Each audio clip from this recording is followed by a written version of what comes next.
Fake news na paghahalikan raw ni Alden Richards at ng kanyang leading lady, Maine Mendoza, hindi naniwala.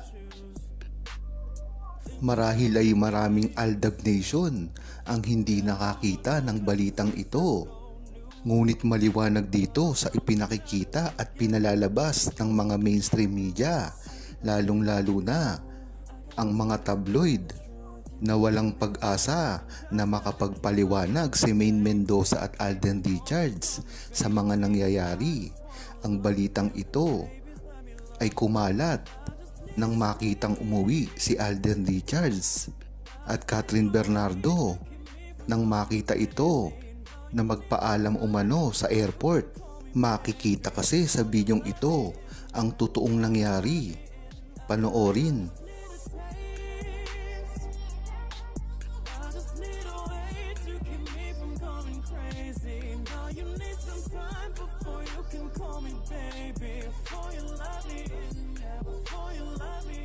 Ngunit ang balitang ito ay hindi nakalusot sa aking mata nang makita ko ang isang article na ibinungad ng isang tabloid.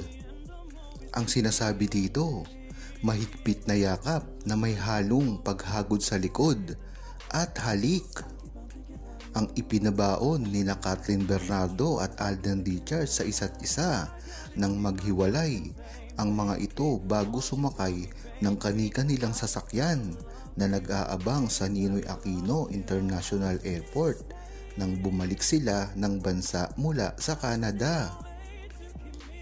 Yan nga ang isang example sa pagtitwist ng mga mainstream media at mga tabloid sa mga balita patungkol kay Alden Richards at Catherine Bernardo. Kung matatandaan nyo ay napakarami nang nagsasabi na nanliligaw o magkasintahan si Alden Richards at Catherine Bernardo, na alam naman natin na walang katotohanan at talagang gumagawa lang ng kwento ang mga tabloid. Isa na rin kasi itong example na magbigay lamang sila ng isang salita ay talagang paniniwalaan na ng mga sarswela, katulad na lang neto. Pagpapatuloy pa sa kwento, isang buwan din silang magsama sa Calgary, Canada, kaya ramdam ng netizen yung intense na yakapan at halik ng Catden nang bumalik sila sa bansa at magpaalam na sa isa't isa. Ito rin ang example ng pag-exaggerate ng mga pangyayari. Nasaad dito na intense daw ang yakapan nila, ngunit nakita sa video na isa lamang itong simpleng pagpapaalam ng mga magkakaibigan. Kaya dyan mo malalaman ang tunay na intensyon ng mga tabloid at ang mga paninira kay Maine Mendoza at Alden Richards.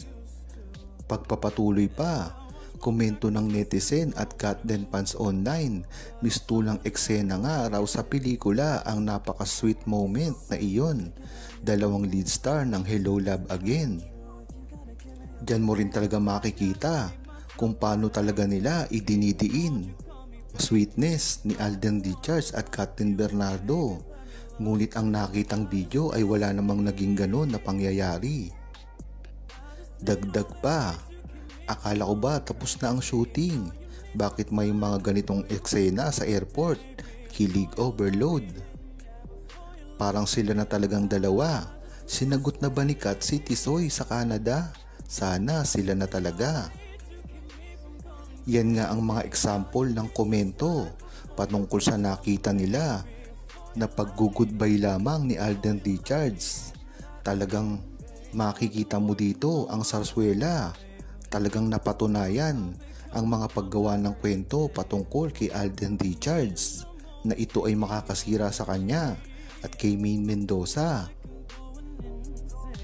Pagpapatuloy pa ng mga komento, ramdam ko yung closeness nila. Parang magsyota na sila ha. May sepangs ba? Sana promo na agad para palagi ulit silang magkasama. Ako lang ba yung naiiyak? Wagas yung hug. Alden didn't want to let go. He looked sad as he walked away. Dito mo malalaman ang kakatuwa sa mga komentong ito. Wagas daw yung hug, pero kung makikita sa video, ay para lamang itong nagpaalam sa isang kaibigan. Diyan mo talaga malalaman ang pagtatahi-tahi nila ng istorya at mga sarswela laban kay Maine Mendoza at Alden Richards. Dagdag pa, anyway, siguradong nagpapahinga muna sa kanilang bahay ang Kat din. Pero this week ay maraming trabaho ang nakaabang sa dalawa. May kanya-kanya muna silang ganap bago magsimula ang mahaba-habang promo nila para sa inaabangang reunion movie. Ito nga lang ang tama. Talagang kitang-kita mo sa mukha ni Alden na talagang haggard na siya. At talagang mismong napakalungkot na ng mukha ni Alden Richards sa Canada. Dagdag pa, mataas ang expectation para sa Kat din movie na ito dahil nga sa box office result ng Unhappy for You ng Just Leah. Love team ni Joshua Garcia at Julia Barreto na naka more than 250M na raw sa second week run ito. Wala tayong hadlang dyan.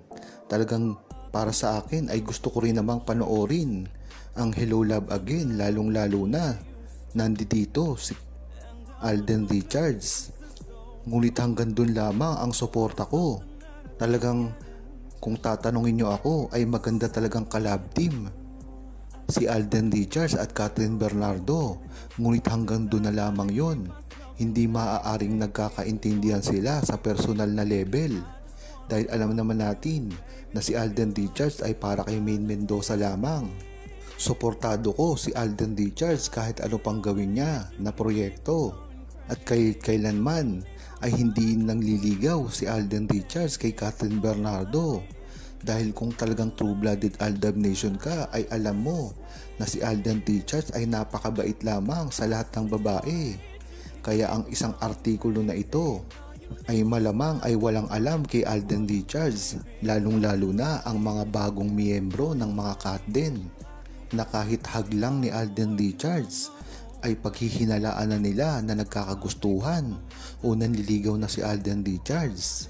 Talagang pinanganak sila kahapon dahil ang hag ni Alden Richards, kung bibigyan ng kahulugan ng buong Aldab Nation, ay talagang wala lang para kay Alden. Sanay na ang Aldab Nation yan simula 2015 pa lang hanggang ngayon. Kaya sa anuman challenge sa mga ginagawa ni Alden Richards sa mga babae, nariyan ang mga buong true-blooded Aldab Nation, lalong-lalo na ang mga seniors na talagang nakakakilala sa pag-uugali ni Alden Richards, na hindi nagtataka kung meron mang kayakap o kasamang babae si Alden Richards ay strictly lamang ito para sa proyekto. Huwag kalimutang mag-subscribe, comment at i-like ang video na ito. Thanks for watching!